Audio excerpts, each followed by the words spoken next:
Sa video na to, sasagutin natin yung tanong na ano nga bang account ID at para saan ito. So kung first time ka na napadaan sa video ko, so by the way, my name is Josh.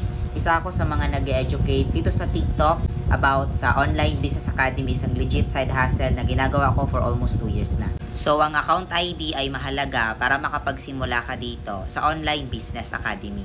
Kasi ito ang magsisilbing account mo kung saan makikita mo lahat ng transactions at lahat ng income mo.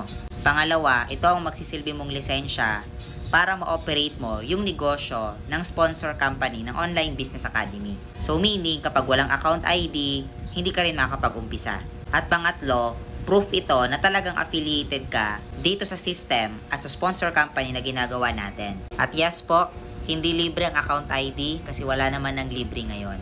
Pero ako na magsasabi sa'yo, yung babayaran mo sa account ID, napakaliit lang kung ikukumpara mo sa kinikita namin ngayon at naibalik sa amin ang opportunity na to. So kung gusto mo pang malaman at kung gusto mo pa ng mas maraming content about sa OBA, i-follow mo ako at mag-comment ka ng location mo.